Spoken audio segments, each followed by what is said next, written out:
After sunset, you can eat and drink, and you can accompany your wife. Meaning, you can, if you want to have sexual relations, or you can want to have sometime indecent talk in a special during sexual relations. If you want to be indecent to your wife, you can. But what happened? Generally, people thought this month Ramadan is forbidden month. Month itself is a forbidden month, and the whole in the whole month they did not they abstained from sex in the night of the fast also, because they thought this is also forbidden. But it in the daytime when you are fasting, it is not allowed to be obscene talk with your wives. But they thought, no, the whole month is forbidden, so we will not even have relationships with our wives in the night of the fast. So Allah made it lawful that in the night of the fast, if you want to have relations, you can have, but you cannot in the daytime. You cannot. It's an understanding. In the night of the fast, it is lawful, and not in the daytime. So it says, "Uhilla lakum laylatis siyam." Layla means night of the fast.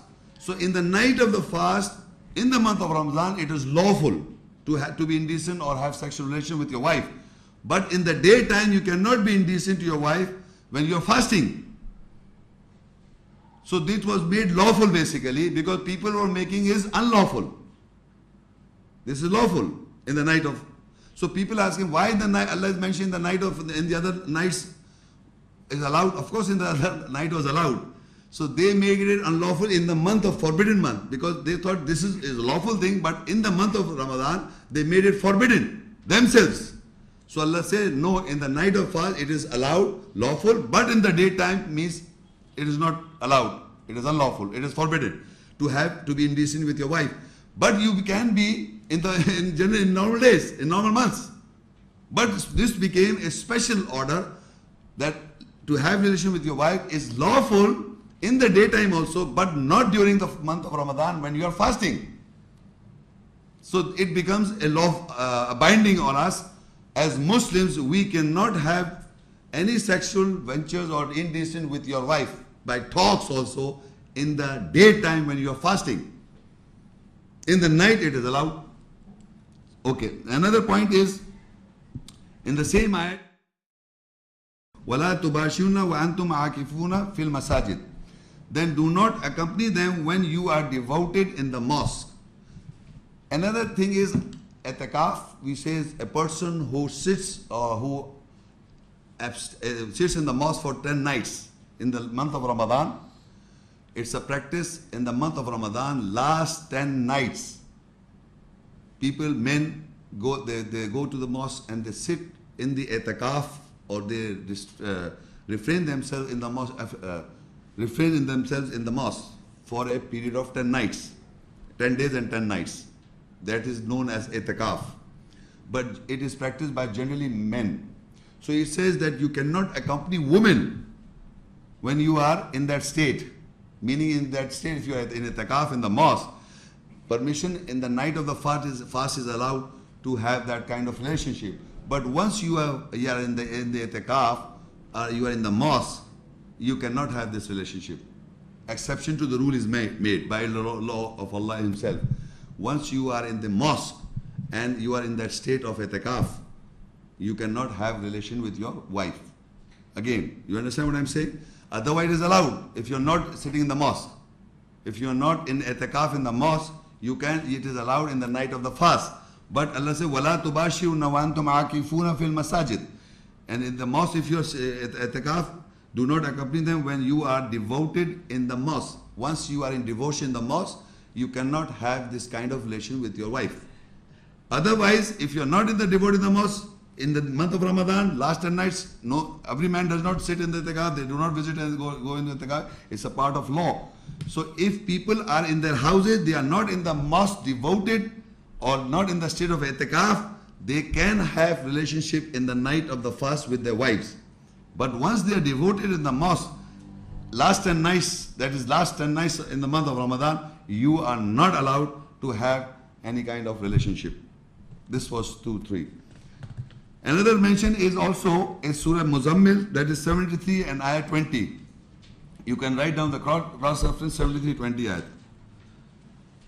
It says, إن ربك يعلم أنك تقوم أدنى من ثلثي الليل ونصفه وثلثه وطائفة من الذين معك والله يقدر الليل والنهار علم أن لن تحصوه فتاب عليكم فاقرؤوا ما تيسر من القرآن. Surely your Lord knows that you stand to pray 2/3 of the night or half of the night or one third of a night. And from those who are encircled with you, Allah has power over night and day. He knows that you are unable to keep the count thereof. He has turned you in mercy. So you read the Quran, that is easy for you.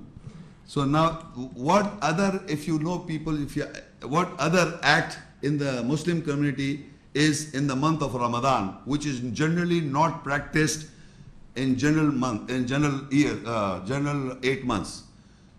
9 months. In the month of Ramadan, when you're fasting in the month of Ramadan, what other acts you perform in the month of Ramadan, especially Taraweeh. So this ayah that I read to you is referring to the Taraweeh prayers. That in the month of Ramadan, the Quran, Shahru Ramadan ladhi unzila fil Quran. Ramadan is the month in which the Quran was revealed. So this Quranic revelation is an ongoing, continuous process. That the Imam who stands in the mosque and he recites the whole Quran. The whole Quran is being recited in all mosques of the world.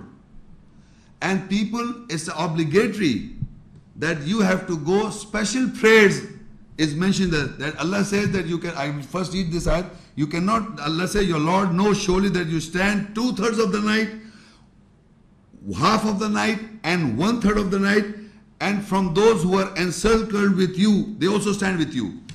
And Allah has power over night and day. He knows that you are unable to keep the count thereof. The timings are not accurate. So He has turned to you in mercy, so you read the Quran, that is easy for you in that night. So what happens? That the Quran is being read.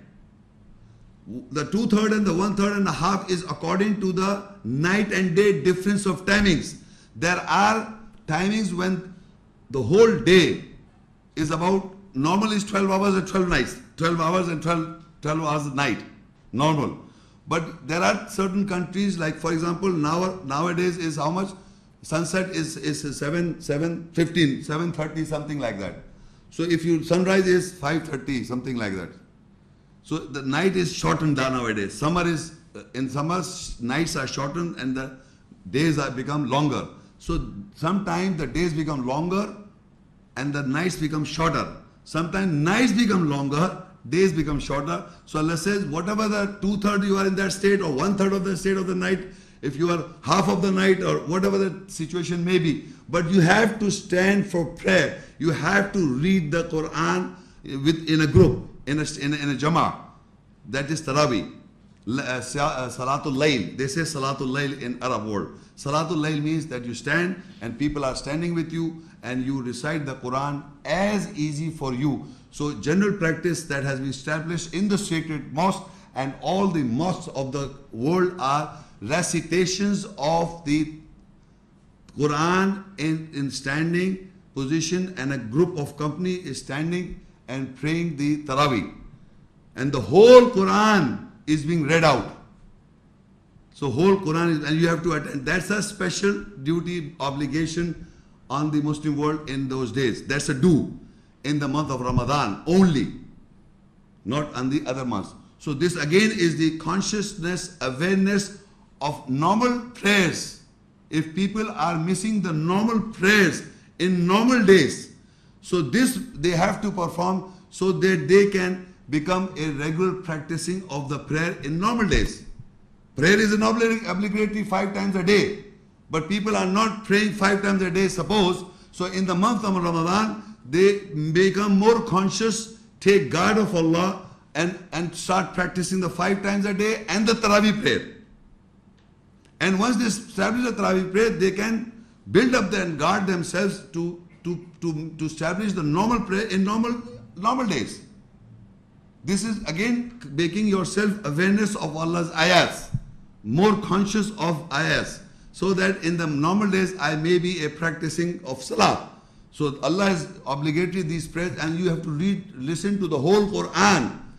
The purpose of reciting the whole Quran in the month of Taraweeh is not only that he's reciting and we are just standing and thinking and imagining what we have to do next day and passing out something. You have to, believe me, if you don't understand Arabic, you have to read the whole Sipara. Normally it is read in 30 divisions, equal divisions. That is another division of the Quran, Sipara. So you have to ask the Maulana Sahab, or you know that he's reading from this ayah to this ayah. That's the Sipara being read. One Sipara is being read, equal division. So you read in translation before you attend the Taraweeh. So you may have certain understanding of the Arabic words. In the 8 months you try to understand what is being read, so that the whole Taraweeh, you become more conscious of it. That is the purpose in the Arab world. If you are attending Taraweeh, the Muslims are getting the whole Quran message translation. If you understand the whole Quran, that what is being read, you are reading yourself and you are understanding, and you are standing in the prayer to understand the whole Taraweeh is being read to you. So you understand what the Quran says. So you are reading yourself alone.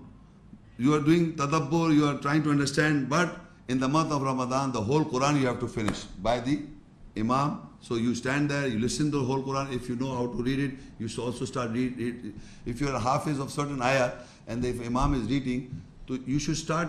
You can also read with him slowly in your mind, in your heart. You have to. That's the practice. So this is another do in the month of Ramadan. So in the forbidden month of Ramadan, there are 4 things. One is fasting. You can have sexual relation with the wife in the nights, but not when you are in the mosque devoted. But you can have relation you cannot have sexual or even obscene talk with your wives in the daytime when you are fasting. And this one is that you have to attend the Taraweeh. These are the 4 points in the forbidden month. This you have to do and not to do. Now in Baqarah 2 and Ayah 217.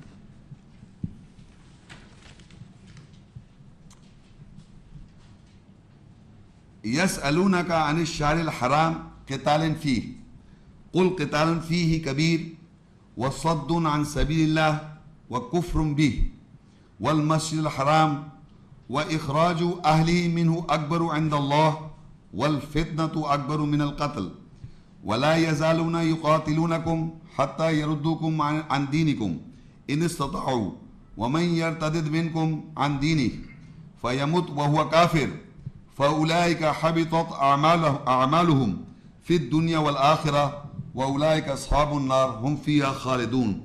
They question you about fighting in the sacred or the forbidden month. Say fighting in it is a big offense, and to oppose from the way of Allah and from the sacred mosque, and to reject with it and to expel its people from it is a greater offense in the nearness of Allah. And the captivation, fascination is a greater offense than killing.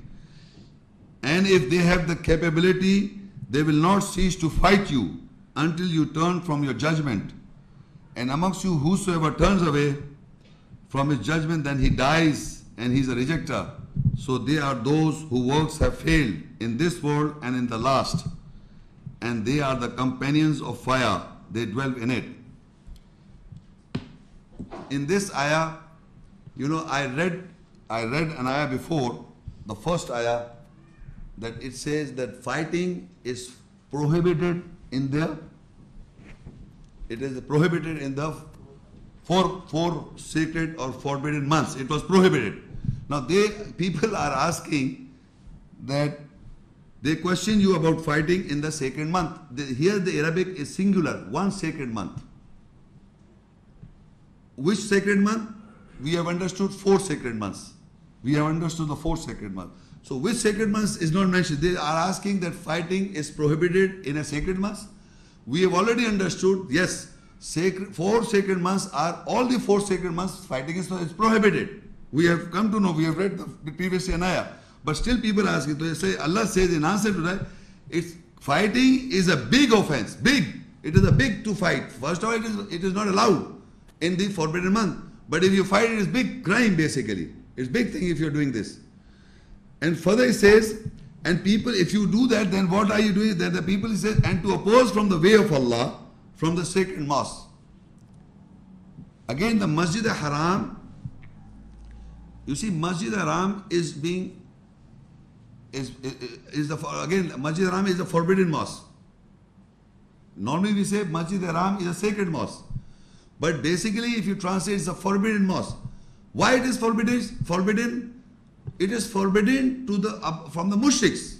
There is an ayat in the Quran, 9, Surah Tawbah 9, and ayah, I think it is 20 something, 23 something. Allah says that the mushriks, persons who associate with Allah some other people who associate with Allah, and if they go to they want to join and go to visit Mecca, so for Hajj or whatever reason, they are not allowed. It is forbidden for the mushriks. So that mosque is a forbidden mosque for the mushriks, sacred mosque. So now there are people who are opposing the sacred mosque, meaning they are opposing the system of the sacred mosque. So Allah said that is also a big, to oppose from the way of Allah, that people are opposing the way of Allah, that is also crime. And from the sacred mosque is also to oppose from the sacred mosque. So actually the sacred mosque is in Mecca, and people, Allah says in another ayah, وَاتَّخِذُوا مِن مَقَامِ إِبْرَاهِيمَ مُصَلَّى, that you take from the standing position of Ibrahim, the prayer established. If you oppose the salah, the prayer, if you oppose the salah prayer, that format which is being practiced in the sacred mosque, you are opposing the sacred mosque. If you oppose any act that's going, people are going around the Kaaba because Allah says tawaf. If you oppose the tawaf, you are against the sacred mosque.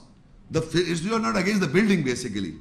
What the Muslims community performing the act, the people who are opposing the system of the sacred mosque is basically opposing.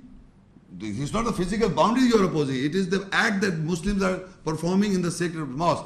Is the performance of the salah, because one of the ayahs says وَاتَّخِذُوا مِن مَقَامِ إِبْرَاهِيمَ مُصَلَّى, because you take from the standing position the salah, the prayer performed. If your format is separate, different to the Imam of the Kaaba, that he established the salah, the prayer, and how he established the salah and the prayer, if you are in opposition to that, if you are opposing the system that is prevailing in the sacred mosque, you are opposing Allah and His commands and ayahs.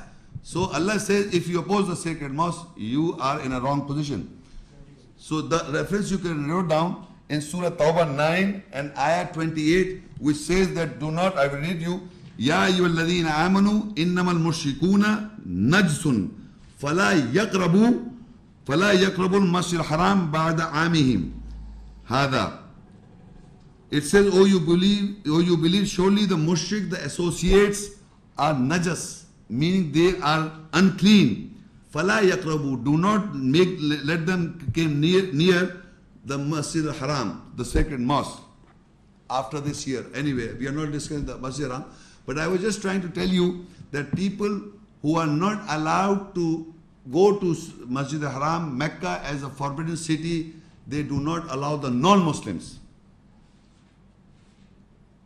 Like non-Muslims are who? The Jews and the Christians and the Hindus and the Buddhists. All these people who are not Muslims, they are not allowed to go to Mecca, the holy city, we say, the forbidden mosque, because it's a forbidden mosque for the mushriks. So a general practice on the ground is that the non-Muslims are not allowed to visit the Mecca and Medina. They have made it lawful, these two. But it's a forbidden mosque. It is otherwise a mosque allowed for all the Muslim community, but it's forbidden to those who are mushrik or associates. Now, and Allah says, and to expel its people from it is a greater offense. Now, to expel the people of the sacred mosque is a greater offense. Who are the Ahlul Masjid Haram? It says, وَإِخْرَاجُ أَهْلِهِ مِنْهُ أَكْبَرُ عِنْدَ اللَّهِ. Ahlul Masjid Haram, there are people of the sacred mosque. First is the Masjid Haram, you know, in Mecca, everybody know Masjid Haram. وَإِخْرَاجُ أَهْلِ, if you expel the people of the sacred mosque, is greater sin or greater crime in the nearness of Allah. To expel its people from the is a greater offense. From it is a greater offense. My question to people are, who are the people of the sacred mosque? Believers. Okay, there are many people who are performing the salah, but there are certain people who are opposing them, opposing the system. People who are opposing the system, my question to you is very clearly, you must listen to me very clearly. Because in the history they say who are the people of the sacred mosque? They were expelled to Iraq. They say, people say, Al-Bayt. Al-Bayt is this Al-Masjid Haram. Who, if you go into history, you can read about those people. Who are those people? Imam Hassan? Hussain? So they migrated from this sacred mosque. They thrown the وَإِخْرَاجُ أَهْلِ مِنْهُ. To expel from the sacred mosque, they went to Iraq. That's what the people say in history. Why they leave? They should not leave this place. If they were the Al-Bayt, Al-Bayt means Al-House, people of this house, Masjid Ram, the Kaaba, Bayt. If you expel these people who are the people of the sacred mosque, it's a greater crime in the nearness of Allah. So my question to you is why these people went?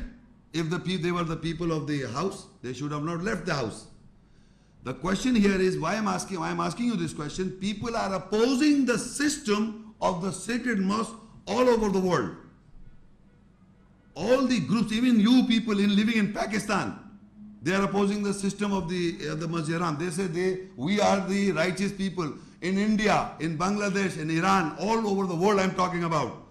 People who do not follow the format of the Salah of the Imam of the Kaaba, who do not practice the format of Salah as they do, and they say they don't know, they are illiterates, they don't know, we are the righteous people. You are opposing the sacred mosque of system. You are opposing.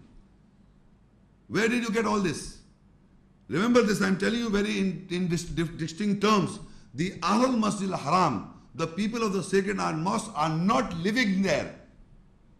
Not living there. They are those people who are not opposing the system. The opposing the system is the opposition of the system prevailed. And in the sacred mosque is the Kaaba. People are going tawaf, performing tawaf, and the Qiyam, Ruku, Salah is being practiced, Umrah is being practiced. It's a continuous practice going on. If I stand up and say they are doing it wrong, this is the right way to do so, where did I get it? From where I got it? What proof I have got? So you must understand, if you oppose the system that is being prevailed, you are opposing Allah's system. Because Allah says, Inna wala baytin wudil innasi lalladhi bibakkata mubarakam wa hudal lil alamin. Surely this is the first house. Wudil nas, mankind, made for mankind. Lalladhi bibakka, it's in Bakka. Mubarak, it's a blessing. Wa hudal lil alamin. It is a guidance for all worlds. Now if it's a house is a guidance for all worlds and you say that there is no guidance, I am the guide. So you are wrong. You are making that system as wrong. You are saying it is wrong and you say you know. Allah says it's a guidance for all worlds, that place. So if I visit there and take guidance from there, so what guidance I take? Do I take the Kaaba and touch the Kaaba and feel the guidance? Or I see the walls of the sacred mosque and I take guidance? You have to go, you see how the Imam prays. And you start coming back and start implementing that type of prayer. You see, you visit there and come back and start opposing the system that this is wrong and this is wrong and that is wrong and I know. So you are opposing basically. What I am pointing out that the people of the house, or people of the sacred mosque, Allah says that to expel its people from it's a greater offense. And people are continuously practicing the salah and objecting to the system as prevailed in sacred mosque. It's a place of a guidance for all worlds, and if you oppose that, you are wrong. You are completely, you're getting a greater offense. As mentioned here, وَإِخْرَاجُ أَهْلِهِ. And if you expel its people, it means the sacred mosque. Minhu, from it, akbaru عند Allah, it is more great. It's a more great in the nearness of Allah. وَالْفِتْنَةُ أَكْبَرُ مِنَ الْقَتْلِ. And the fitna, that is captivation, is more great, is a greater offense than killing. 2 acts expelling the people out from the sacred mosque is a greater crime, is big. And another is if you are in captivation, or if fitna itself is a captivation, is a greater crime in the nearness of Allah than qatl. People asking about qatl. Is killing allowed or is allowed? Allah mentioned in comparison to qatl in normal days or in the sacred months, qatl is Allah says a big offense. But the bigger offense is if you are captivated. Captivation, or a bigger offense is to throw the people out from the sacred mosque. Meaning you oppose the sacred mosque. You throw its people out from the sacred mosque. If suppose I believe and practice the system of the sacred mosque, and if you don't let me go to perform Hajj and Umrah, you are throwing me out from the sacred mosque. You are opposing me. Why are you not letting me to go to perform the Hajj and Umrah if you oppose me? So that is throwing his people out, and this is a greater crime. And fitna, captivation. Now what is a captivation? Is a word by itself. What does it mean? Quran explain to whom you are captivated. In the Quran surah, I give you the reference, side reference, you write down Surah Taghabun, 64 surah and ayah 15. I'm just telling you that there are many other places where fitna word has occurred. And in Urdu language, fitna means something like shar. In Urdu language, shar, you understand? Some mischief. Fitna in Arabic means captivation. Fitna is not a negative word in Arabic language. Fitna means captivation, dil frebi, dil frebta. But in Urdu language, fitna in Urdu means shar, means something to do something wrong. Look, it in the Arabic says, look, in Innama, Surah Taghabun, and ayah 15, I'm reading, Innama amwalakum wa awladakum fitna wallahu indahu ajrun azim. Surely your wealth and your children are fitna, captivation to you. Surely Allah is a great ajr, reward. Now question is, Allah has given us the children. Who gave the children? Children. Allah has given us children. Who gives you the wealth? Allah. So Allah is giving you the wealth and Allah is giving you the children, and He says it's a captivation to you. Is it a shar to you? It is captivation. You have got dil freb. Your love towards those wealth and your love towards your children is captivation. You are captivated. This is, Allah says, it's a captivation to you. And once you are captive to your children or to your wealth or to the wealth, it's your test. So if I am captivated, when I am captivated in wealth and when I am captivated in children, believe me, you cannot follow the path of Allah. And once you cannot follow the path of Allah, it's like a kill. It's more you're living. It's a greater crime. Why? Because if you kill somebody, it's finished. But the whole life I lead, and I am captivated by my children, and I am captivated by wealth, so my whole life cannot follow the ayahs of commandments of the do's and the don'ts, because I am captivated. So that is why Allah says captivated is a greater crime. So Allah has given you wealth, Allah has given you children, and He's made you are captivated. So Allah says that you must strive with Allah and His messenger, following the do's and the don'ts. So you should control your feelings towards wealth, feelings towards your children.